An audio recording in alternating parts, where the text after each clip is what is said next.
Assalamualaikum warahmatullahi wabarakatuh, Bu. Waalaikumsalam warahmatullahi wabarakatuh. Bagaimana kabarnya hari ini, Bu?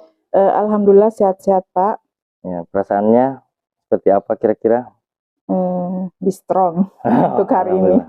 Ya, oke. Kita langsung saja ke topik wawancara kita, yakni tentang pengambilan keputusan, Bu. Jadi pengambilan keputusan di sini terkait dengan kasus-kasus yang sama-sama benar atau ada benar salahnya, seperti dilema etika ataupun bujukan moral nih, Bu. Jadi pertanyaan pertama, selama ini bagaimana Ibu dapat mengidentifikasi kasus-kasus yang merupakan dilema etika atau bujukan moral? Nah, jadi seperti yang kita ketahui bahwa dilema etika itu dia memiliki paradigma yang sama-sama benar, sementara bujukan moral dia paradigmanya satu benar satu salah. Jadi kira-kira bagaimana cara Ibu dalam mengidentifikasi kasus-kasus tersebut? Ya, terima kasih. Sebelum saya menjawab pertanyaan dari Bapak Eldi Tangau sebagai calon guru penggerak, di sini kita jabarkan dulu pengertian dari apa itu dilema etika, apa itu bujukan moral. Nah, di sini sebelum saya mengidentifikasi atau memilah mana yang termasuk kasus dalam bujukan moral, mana yang termasuk dalam kasus dilema etika, maka kita jabarkan dulu pengertian dari dilema etika itu bagaimana dan pengertian dari bujukan moral itu yang bagaimana. Nah, di sini saya memberikan gambaran mengenai bujukan moral itu adalah di mana situasi, maksudnya di situ ada perilaku atau norma yang harus kita pegang sebelum kita mengambil keputusan mengenai kasus yang berhubungan dengan bujukan moral. Karena di sini setiap kita mengambil keputusan apabila ada kasus mengenai bujukan moral, kita harus berpegang teguh pada etika atau moral yang sedang berlangsung di daerah tersebut atau di seputaran sekolah tersebut. Karena bujukan moral yang kita mau ambil itu keputusannya harus berdasarkan dari norma yang ada. Nah, itu adalah mengenai bujukan moral. Sementara dilema etika adalah sesuatu hal yang sangat sulit karena di mana ini keadaannya benar-benar sama-sama benar, kemudian situasinya lagi sama, maksudnya nilai kebijakannya lagi sama. Di sini kami mempunyai dilema tersendiri dalam mengambil keputusan dalam hal dilema etika, karena di situ ada nilai kebijakannya sama, kemudian nilai kebenarannya juga sama. Jadi di sini kita harus memiliki prinsip dalam hal mengambil keputusan. Untuk dilema etika itu adalah harus mempunyai end-based thinking atau berbasis hasil akhir. Jadi orang harus ada 3 prinsip untuk mengambil keputusan yang berhubungan dengan dilema etika. Kalau tadi yang berhubungan dengan bujukan moral itu, kalau kita mengambil keputusan untuk bujukan normal itu, kita harus melihat dulu norma-norma yang ada di sekitaran kita. Itu bisa kita ambil keputusannya. Kalau untuk dilema etika ini, kita harus ada 3 prinsip yang harus kita pegang untuk mengambil keputusan yang berhubungan dengan dilema etika itu, yang berbasis hasil akhir, berbasis peraturan, dan yang berbasis rasa peduli. Nah, kalau kita sudah memegang ketiga prinsip itu, maka insya Allah kita akan mudah dalam mengambil keputusan yang berhubungan dengan dilema etika. Ya, betul sekali, Bu. Jadi kalau yang saya tangkap di sini berarti Ibu mengatakan bahwa untuk mengambil keputusan yang terkait dengan bujukan moral itu kita harus berdasarkan norma-norma yang berlaku di lingkungan sekitarnya. Jadi kemudian untuk cara kita mengambil keputusan untuk dilema etika itu harus berdasarkan 3 prinsip yang ada. Ya, betul sekali, Bu. Oke, kita lanjut nih ke pertanyaan yang kedua, Bu. Ya, selama ini, Bu, bagaimana Ibu menjalankan pengambilan keputusan di sekolah yang Ibu pimpin, terutama untuk kasus-kasus di mana ada 2 kepentingan yang sama-sama benar atau sama-sama mengandung nilai kebajikan, nilai positif? Ya, sebagai seorang pemimpin, maka saya harus bisa mengambil sebuah keputusan yang dalam keadaan urgen pun sebagai seorang pemimpin harus bisa mengambil keputusan yang sebijak-bijaknya untuk suatu kasus-kasus yang bisa saja terjadi di sekolah yang sama-sama kita nanti akan pimpin.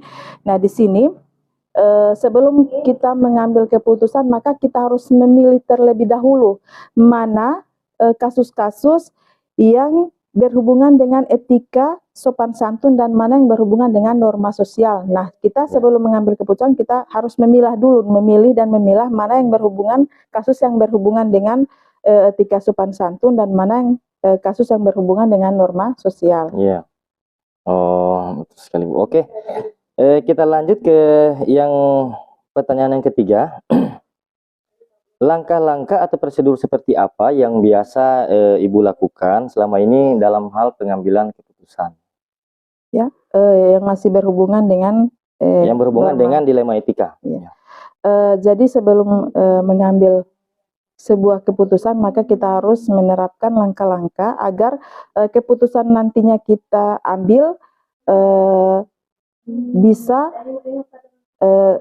terlaksana dengan baik. Maka harus ada prosedur atau langkah-langkah yang harus kita lakukan.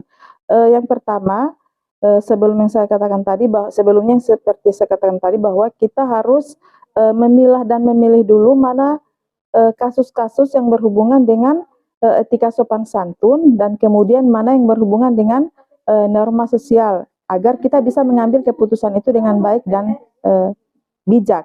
Ya. Kemudian tentukan pihak-pihak mana yang terlibat dalam kasus tersebut. Oh, iya. Nah, setelah kita menentukan pihak yang terlibat dalam kasus tersebut, selanjutnya kita mengumpulkan fakta. Oh, iya. Ya, mengumpulkan fakta-fakta yang relevan atau yang berhubungan dengan kasus yang sedang kita tangani.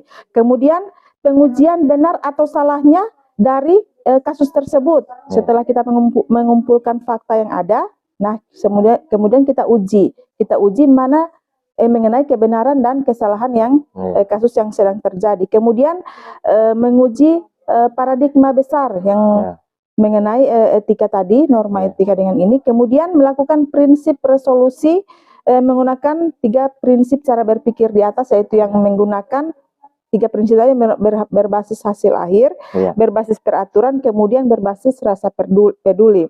Kemudian investigasi opsi trilema. Kemudian langkah berikutnya itu membuat keputusan. Selanjutnya lihat keputusan tersebut dan merefleksi hasilnya.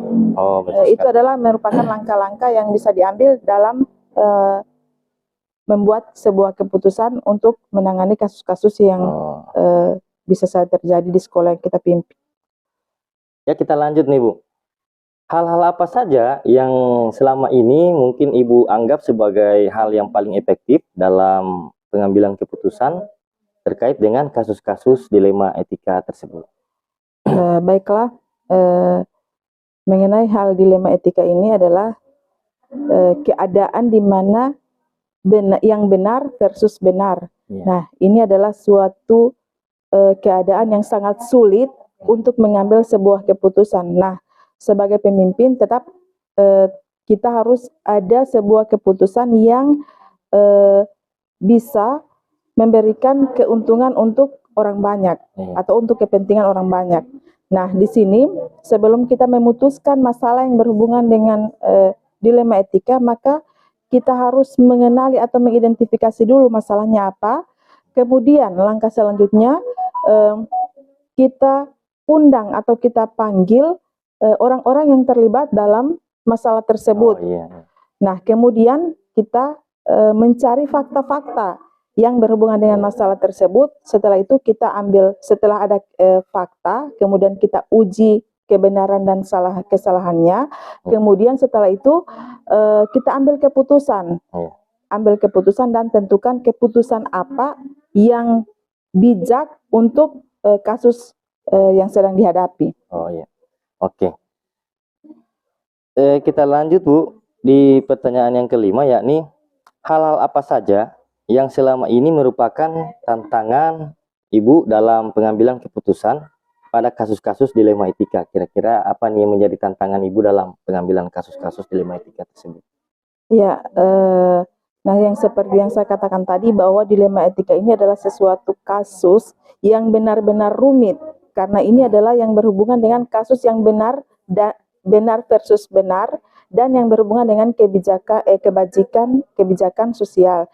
Nah, pasti ada tantangan yang saya hadapi yang berhubungan dengan pengambilan keputusan kasus dilema etika. Nah, di sini sebelum kita mengambil keputusan dalam hal menentukan keputusan apa yang akan kita berikan atau tetapkan untuk kasus tersebut, pasti ada tantangan-tantangannya karena di sini bukan hanya mengenai kita yang terlibat di situ, tapi juga ada mungkin masyarakat di sekitarnya atau mungkin ada kepentingan-kepentingan lain yang nantinya akan terlibat apabila kita salah mengambil keputusan mengenai kasus yang berhubungan dengan dilema etika. Nah, tantangan-tantangan ini adalah ada yang berasal dari dalam atau intrinsik, ada juga tantangan yang berasal dari luar. Ya, mungkin yang dari luar itu ada masyarakat atau lingkungan sekitar yang berada di seputaran sekolah. Oh iya. Jadi contoh spesifiknya untuk tantangan tersebut kira-kira seperti apa contohnya, Bu? Misalnya yang dari dalam sama yang dari luar. Iya. Misalnya. Tantangan itu bisa saja berasal dari dalam, yang seperti saya katakan tadi, ada yang tantangan yang berasal dari dalam itu intrinsik.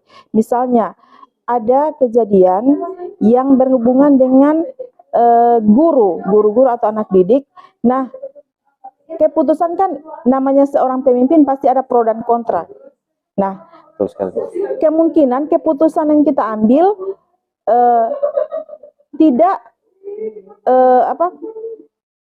mungkin tidak bisa diterima oleh salah satu guru.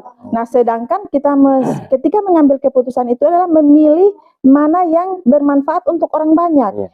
Nah, tantangannya itu guru tersebut yang salah satu guru yang tidak bisa menerima keputusan kita. Nah, di situ pasti ada itu menjadi dilema untuk kita sendiri bahwa karena namanya seorang pemimpin kan pasti ada pro dan kontra. Tidak selamanya keputusan yang kita buat itu bisa diterima oleh semua warga sekolah. Warga sekolah itu di situ termasuk adalah lingkungan intrinsik tadi. Nah, kemudian juga kalau tantangan dari luar, di situ kan pasti ada masyarakat yang terlibat ketika kita mau ambil keputusan. Masyarakat di sini yang berhubungan dengan orang tua siswa, ya orang tua peserta didik. Nah, bisa saja orang tua siswa ketika kita mengambil keputusan atau kebijakan, ada orang tua siswa yang tidak suka dengan kebijakan yang kita ambil. Nah, karena karakter manusia ini berbeda-beda. Ya, ada yang begitu kita jelaskan mereka sudah paham, ada walaupun kita sudah jelaskan berulang-ulang mereka kurang paham. Jadi itu tantangan yang dari luar. Ya, Bu, kita lanjut, Bu, di pertanyaan yang ke-6. Apakah Ibu memiliki tata cara atau jadwal tertentu dalam penyelesaian kasus-kasus dilema etika ini? Apakah Ibu langsung menyelesaikannya di tempat atau Ibu memiliki jadwal untuk menyelesaikannya seperti itu? Jadi bentuk atau prosedur seperti apa yang Ibu jalankan? Jadi bisa jadi kan dalam menerima kasus ada orang yang bisa langsung tetapkan di tempat, oh ini langsung ambil ini. Ada juga yang oh tunggu, saya mikir dulu seperti itu. Kemudian ini. Kira-kira bagaimana, Bu? Dalam hal kasus yang berhubungan dengan dilema etika, karena ini yang seperti saya katakan tadi bahwa kasus yang benar-benar sulit dalam hal menentukan solusinya karena tidak kasus tersebut tidak begitu ada kasus langsung kita tetapkan pada hari itu karena itu perlu pemikiran yang matang dalam hal menentukan keputusan mengenai kasus yang berhubungan dengan dilema etika karena ini adalah kasus yang seperti yang sudah kita bicarakan terlebih dahulu bahwa itu adalah kasus yang berhubungan dengan benar versus benar. Sangat sulit untuk dipisahkan. Jadi tidak ini kasus kalau memang kita selesai begitu ada kasus kita tidak pertimbangkan terlebih dahulu langkah-langkah yang kita ambil nantinya dampaknya juga tidak akan bagus karena ini adalah kasus yang sangat rumit karena di sini penyelesaiannya juga bukan harus selesai pada karena kasusnya juga rumit. Jadi harus ada langkah-langkahnya kita kita identifikasi dulu kasus tersebut, kemudian kita tentukan jadwal untuk memanggil, karena mungkin saja kasus tersebut terlibat orang luar, jadi harus kita jadwalkan dulu, kita panggil, kita undang, jadi tidak harus kita tentukan hari ini selesai kasus tersebut. Maka kalau kita tentukan instan, maka hasilnya juga tidak akan tepat. Iya, tidak akan memuaskan. Iya. Oke, jadi kalau saya tangkap di sini, karena ini kasus dilema etika, merupakan kasus yang sangat-sangat sulit untuk kita putuskan, ya. Jadi bukan kasus yang bujukan moral. Kalau bujukan moral kan dia sudah kelihatan ada yang benar, ada yang salah. Jadi, otomatis kita harus ambil yang benar seperti itu. Oke, saya kira sangat dipahami. Kemudian lanjut di nomor 7 atau pertanyaan yang ke-7, adakah seseorang atau faktor-faktor yang selama ini mempermudah atau membantu ibu dalam pengambilan keputusan terkait kasus-kasus dilema etika tersebut? Ya, untuk pemecahan masalah kasus dilema etika ini, pengambilan keputusannya harus kita ambil secara musyawarah. Kita duduk bersama. Di sini bukan mengenai orang perorangan dalam hal pengambilan keputusannya, bukan keputusan saya sendiri atau bukan keputusan salah seorang guru. Jadi di sini untuk mengambil keputusan kasus hal dilema etika itu tidak diambil dari keputusan pribadi. Jadi kita harus sama-sama duduk bermusyawarah untuk mengambil keputusan yang tepat dalam hal penanganan kasus dilema etika. Jadi tidak ada orang perorangan dalam penentuan atau menentukan keputusan mengenai solusi masalah kasus dilema etika. Iya, betul sekali, Bu. Kita lanjut ke pertanyaan yang terakhir.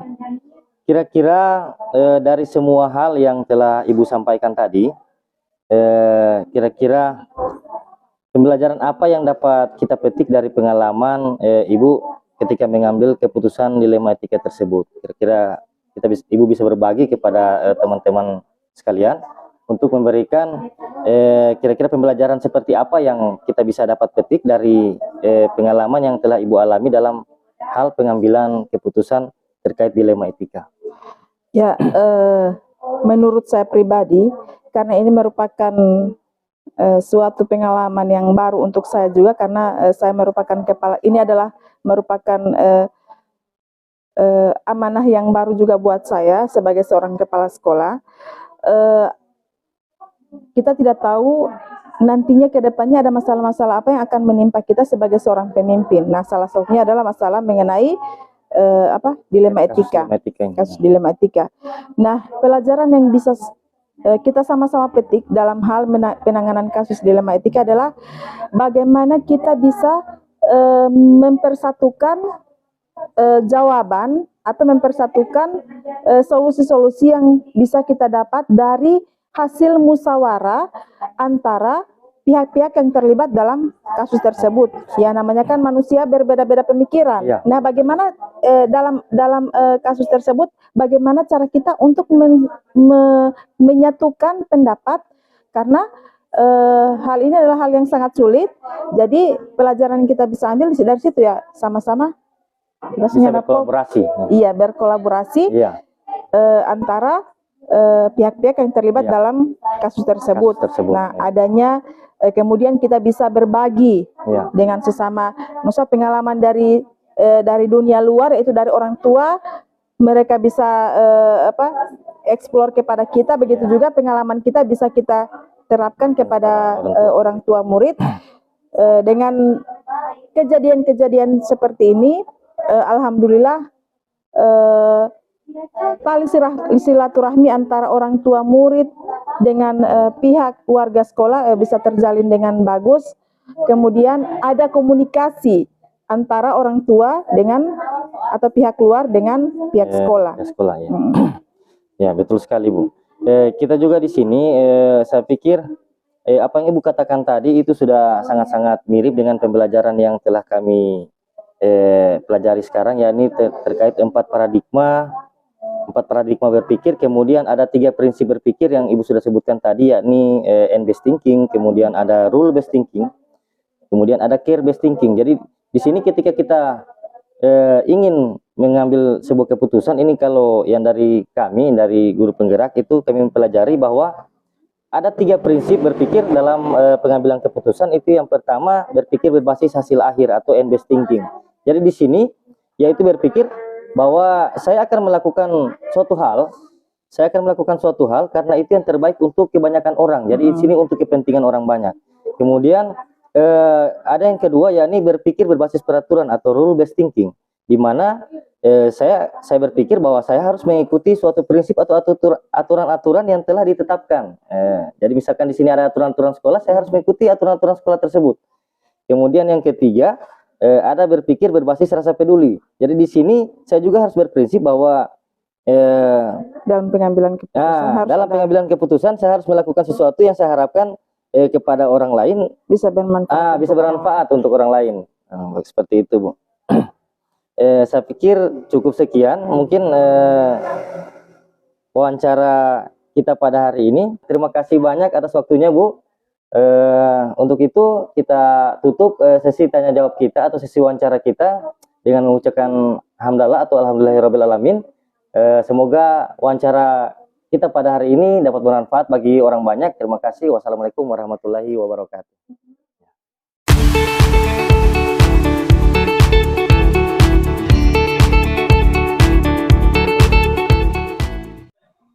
Assalamualaikum warahmatullahi wabarakatuh. Waalaikumsalam warahmatullahi wabarakatuh, Pak Eldi. Ya, terima kasih, Bu, atas kesempatannya karena sudah hadir pada sore hari ini terkait tentang wawancara dari tugas demonstrasi kontekstual pada modul 3.1 untuk kami guru penggerak, yakni mewawancarai 2-3 kepala sekolah. Itu dari sekolah saya sudah wawancarai kemarin, dan hari ini saya milih sekolah ibu di SMP Negeri Tobayagan sebagai objek wawancara saya. Ya. Jadi di sini untuk panduan pertanyaannya itu ada 8 pertanyaan yang akan saya berikan sebentar nanti kepada Ibu terkait pengambilan dan pengujian keputusan pada kasus dilema etika. Oke, sebelumnya kalau bisa Ibu memperkenalkan diri dulu. Silakan, Bu. Assalamualaikum warahmatullahi wabarakatuh, Pak Eldi. Saya Indrawati Dayang Matajang, SPD, bertugas di SMP Negeri Tobayagan sebagai kepala sekolah, dan saat ini juga melakukan pendampingan kepada calon guru penggerak Angkatan 7 Kabupaten Belaang Selatan. Terima kasih. Oke, terima kasih, Bu. Kita langsung saja ke wawancara kita, boleh, Bu? Ya, silakan Pak Eldi. Ya. Pertama saya ingin mengucapkan terima kasih atas kesempatan Ibu.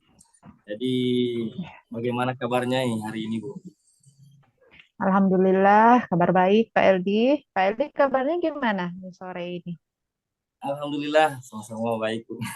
Sehat walafiat. Baguslah. Sekalipun kita masih dalam keadaan bulan suci Ramadan ya, sementara puasa. Iya. Ya. Oke, kita langsung saja ke pertanyaan yang pertama, Bu. Di sini, selama ini bagaimana Ibu dapat mengidentifikasi kasus-kasus yang merupakan dilema etika atau bujukan moral? Karena seperti yang kita ketahui bahwa dilema etika itu dia ada 2 paradigma yang sama-sama benar, kemudian bujukan moral itu satu benar, satu salah paradigmanya. Ketika Ibu mengidentifikasi kasus-kasus seperti ini, kira-kira bagaimana pendapat Ibu seperti itu? Jadi menurut Ibu, jika Ibu melihat suatu kasus, oh ini adalah dilema etika. Jika Ibu melihat kasus yang satu, oh ini adalah bujukan moral. Kira-kira seperti apa pendapat Ibu? Terima kasih Pak Eldi. Memang sih Pak Eldi, di setiap satuan pendidikan itu memang pasti mengalami beberapa kasus yang dihadapi dalam keseharian, apalagi tugas kami sebagai kepala sekolah. Baik itu kasusnya datang dari eh, GTK maupun dari murid ataupun orang tua murid itu sendiri. Nah, di dalam mengidentifikasi apakah itu tergolong kasus dilema etika atau bujukan moral, itu pertama yang kita lakukan itu tentu mengidentifikasi dulu bentuk-bentuk kasus yang terjadi. Jadi apakah kasus ini mengandung nilai-nilai moral yang ada di dalamnya itu, apakah tergolong dia dilema etika ataupun ya tergolong sebagai satu bujukan moral. Jadi yang di awalnya harus kita pahami betul adalah bagaimana kasus itu apakah tergolong dilema etika atau bujukan moral. Identifikasinya tentu itu dari kasus itu sendiri, di mana kita bisa melihat dari segi identifikasi kasus, kemudian mencari sumber-sumber datanya, kemudian mengkolaborasikan, berkomunikasi dengan GTK, guru dan tenaga kependidikan yang ada di sekolah, kemudian bersama-sama mencari solusi.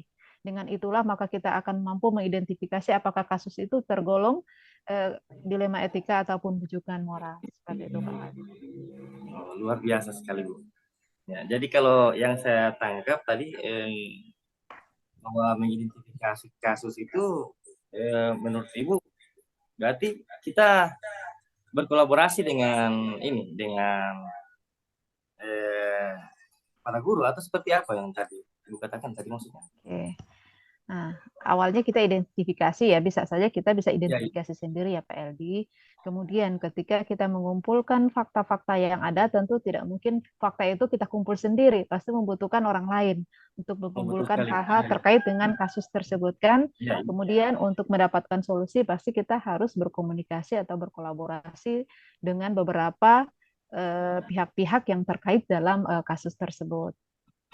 oh, berarti berkolaborasi atau berkomunikasi dengan pihak-pihak yang terkait ya. Yang terkait. Oh, Karena untuk mendapatkan fakta itu pasti membutuhkan orang lain. Seperti itu. oke. Kita lanjut ke pertanyaan yang kedua nih, Bu. Selama Ya. ini, bagaimana Ibu menjalankan pengambilan keputusan di sekolah yang Ibu pimpin, terutama untuk kasus-kasus di mana ada dua kepentingan yang sama-sama benar atau sama-sama mengandung nilai-nilai kebajikan atau dilema etika? Oke. Eh, dalam keseharian tugas saya, Pak, sebagai kepala sekolah juga memang sering dihadapkan pada beberapa kasus yang dianggap itu dilema etika karena sama-sama benar. Tetapi saya kembali ketika mengambil satu keputusan, saya melihat berdasarkan tiga prinsip dilema etika ya, Pak, yaitu ketika mengambil keputusan kita terkadang melihat dulu prinsipnya apakah itu untuk kepentingan orang banyak. Hasilnya keputusan saya akan berkaitan dengan untuk kepentingan orang banyak, kemudian apakah itu keputusan itu memang ada dasar aturannya, yaitu berdasarkan aturan-aturan yang sudah memang ditetapkan di sekolah. Biasanya kedua hal itu yang saya gunakan sebagai dasar dalam pengambilan keputusan. Dilihat dari unsur kepentingan orang banyak ketika saya mengambil keputusan, kemudian berdasarkan juga dengan aturan-aturan terjadi. Jika itu memang kasusnya itu kasus-kasus berkaitan dengan pelanggaran aturan sekolah. Oh, jadi kalau yang saya tangkap ketika ada kasus tentang dilema etika yang Ibu temui di sekolah, berarti Ibu menyelesaikannya dengan menggunakan prinsip untuk kepentingan orang banyak. untuk kepentingan orang banyak, ya betul sekali. Kemudian yang kedua, keputusan kita Ibu melihat peraturan yang berlaku di sekolah yang sudah tersebut. ditetapkan. Yang sudah ditetapkan. Oh iya, betul sekali.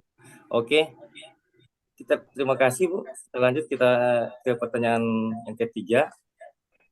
Langkah-langkah atau prosedur seperti apa yang biasa Ibu lakukan selama ini terkait pengambilan keputusan dilema etika tersebut? Oke. Yang pertama ya Pak, langkah-langkah yang biasa saya lakukan, yang pertama adalah kita mengenali kasus itu terlebih dahulu. Apakah di dalamnya terdapat nilai-nilai kebajikan, di mana bahwa untuk mengenali itu maka tentu yang akan kita lakukan adalah mengidentifikasi Mungkin terkait dengan penjelasan awal saya tadi, yaitu bagaimana kita mengidentifikasi kasus yang terjadi. Jadi setelah kita identifikasi, kemudian yang kita lakukan kedua adalah mengidentifikasi itu terkait dengan kasus yang terjadi, kapan terjadinya, di mana. Kemudian yang kedua adalah bagaimana kita namanya apa? Melihat, mengkomunikasikan apakah siapa saja sih yang terlibat di dalam kasus tersebut. Ya, mungkin ada kaitan dengan pertanyaan tadi ya Pak Eldi. Siapa saja, yaitu di situ pasti kita mengidentifikasi siapa saja yang terjadi, kemudian faktor penyebab dari kasus itu seperti apa latar belakangnya. Setelah diketahui latar belakangnya, kemudian jika itu memerlukan pihak-pihak lain untuk Iya. kita saling berkomunikasi, karena biasanya kasus itu datangnya dari pribadi ataupun penyebabnya dari beberapa pihak. Ketika kasus itu dua pihak yang terlibat, maka otomatis kita harus perhadapkan mereka, kita berkomunikasi untuk bisa mencari solusi seperti itu. Tetapi itu ketika datangnya dari person itu sendiri, maka tentu yang kita lakukan adalah terlebih dahulu adalah pendekatan, kemudian kita berkomunikasi sampai bisa mendapatkan satu solusi dan pada akhirnya pengambilan keputusan. Seperti itu, Pak Ali. Luar biasa sekali Bu, penjelasannya sangat rinci dan sangat jelas Bu. Oke, kita lanjut ke pertanyaan yang keempat. Hal-hal apa saja yang selama ini Ibu anggap efektif dalam pengambilan keputusan pada kasus-kasus dilema etika nih? Hal-hal yang paling efektif ya Pak, jika itu berkaitan dengan personnya hanya satu orang, otomatis yang paling efektif itu adalah melalui pendekatan dan komunikasi. Tanpa harus mempublikasikan kepada orang lain. Kemudian berunjuk kepada satu pengambilan. Jika itu hanya berkaitan dengan satu person saja. Tetapi ketika itu berkaitan dengan kepentingan orang banyak, yaitu misalnya pelanggaran-pelanggaran terjadi di sekolah yang di mana di dalam pelanggaran terlibat beberapa pihak, otomatis kita harus memperhadapkan mereka, kemudian berkomunikasi.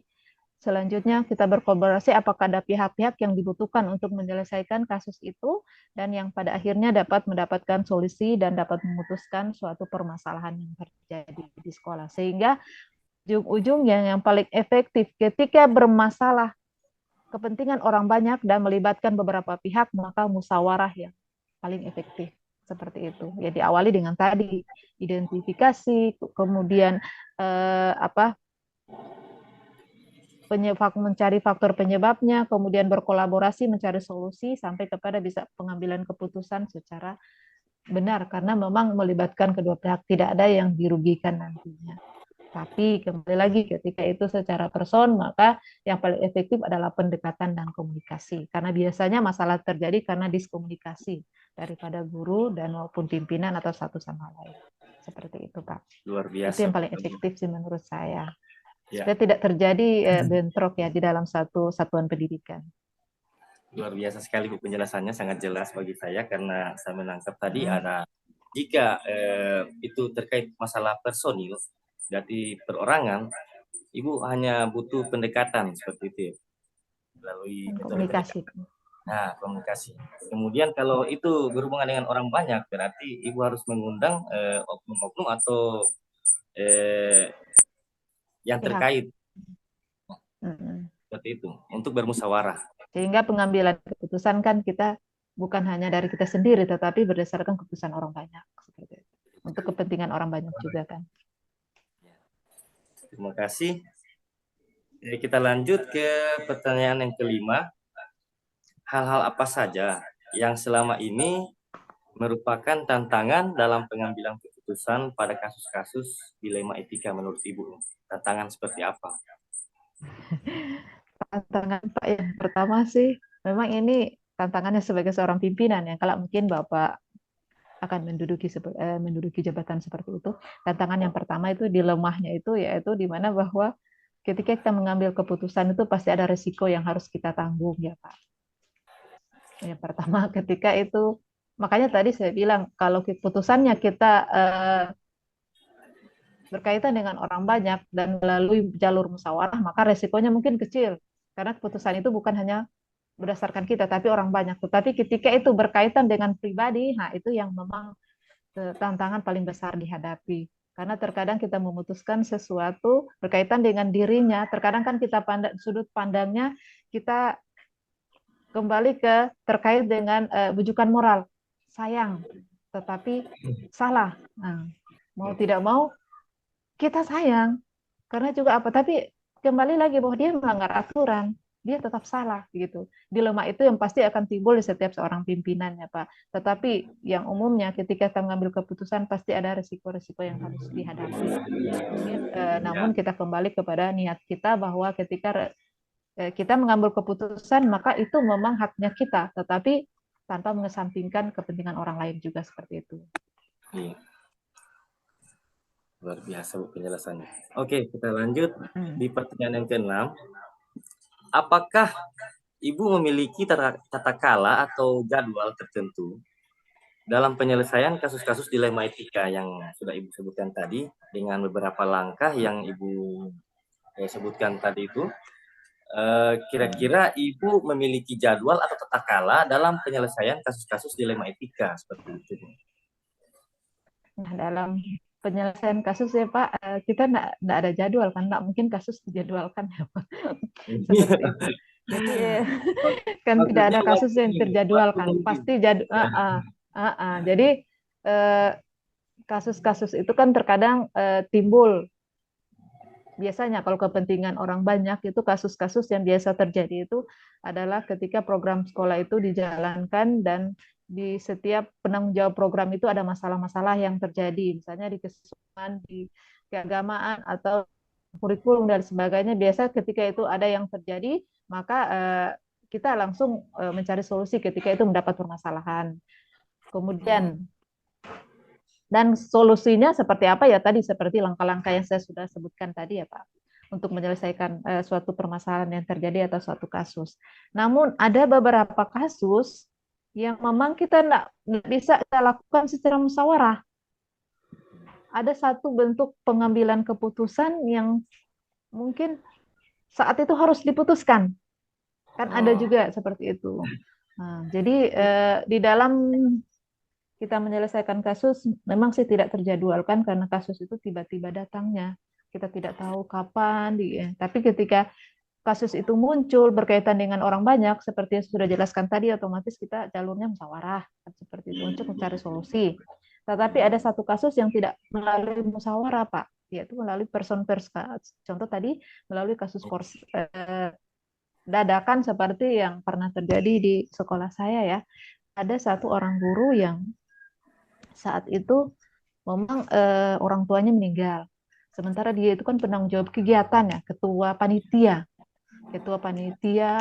ujian semester. Nah, di mana sebagai orang yang bertanggung jawab dalam kegiatan tersebut, pastikan ada beberapa hal yang tidak terselesaikan, tentu butuh koordinirnya dia di dalam penyelesaian tugas dan tanggung jawabnya sebagai ketua panitia. Namun saat itu ya kita dilema juga Pak, karena ini berbicara tentang orang tua meninggal, kan nggak mungkin kita pending, jangan dulu selesaikan dulu UAS, kan nggak mungkin.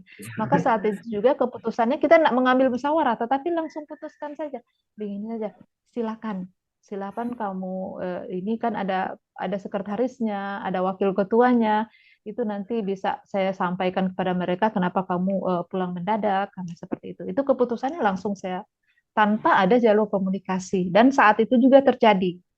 Sehingga untuk tadi sesuai pertanyaan, maka apakah dijadwalkan atau tidak, di saat saya ada kasus, saya tidak menjadwalkan kapan menyelesaikan kasus tersebut, karena kasus kan memang tidak boleh kita jadwalkan, karena kasus datang dengan sendirinya ya Pak, tidak bisa kita prediksi kapan datangnya. Namun tadi saya sampaikan ada satu kasus yang keputusannya bisa langsung melalui jalur musyawarah, tetapi ada juga yang memang keputusannya langsung saya harus lakukan saat itu juga, memang kepentingannya seperti itu. Nanti saya itu memang setelah itu saya sampaikan ke forum tentang alasan kenapa ketua panitia itu pulang terlebih dahulu, sementara dia punya tugas dan tanggung jawab yang berat di dalam pelaksanaan ujian sekolah itu sih Pak. kita Pak. Terima kasih. Dari penjelasan Ibu yang tadi itu saya berasumsi bahwa bentuk atau prosedur yang Ibu jalankan selama ini dalam pengambilan keputusan itu ada yang Ibu putuskan secara langsung, ada juga yang harus perlu pemikiran seperti itu kira-kira Bu. Iya, Ya, oke, iya kita seperti lanjut itu nih. Pak. Ya, kita lanjut di pertanyaan yang ketujuh. Adakah seseorang atau faktor-faktor yang selama ini mempermudah atau membantu Ibu dalam pengambilan keputusan dalam kasus-kasus dilema etika nih? Apakah ada seseorang atau faktor-faktor apa saja yang bisa membantu Ibu Iya. mempermudah? Dalam hal pengambilan keputusan ya Pak, faktor-faktor apakah saya sering menggunakan sering berkomunikasi dengan faktor-faktor pendukung dalam pengambilan keputusan saya. Saya dalam mengambil keputusan itu ketika itu terkait dengan pelaksanaan program sekolah yang mungkin bermasalah, itu baik pada bidangnya masing-masing, misalnya dalam bidang kurikulum, kemudian kesiswaan, di bidang keagamaan, atau bidang permukaan, dan bidang-bidang lainnya yang sudah masing-masing punya tanggung jawab, dan ketika masalah itu ditimbulkan dari bidang itu, maka otomatis saya membutuhkan misalnya penanggung jawabnya. Kemudian saya membutuhkan juga ketika itu berkaitan dengan beberapa pihak, maka tadi saya sudah sampaikan ketika terkait dengan beberapa pihak, maka musyawarah yang terjadi. Saya melakukan dengan mengidentifikasi, kemudian kita komunikasi, kolaborasi untuk menghasilkan satu keputusan untuk kepentingan orang banyak.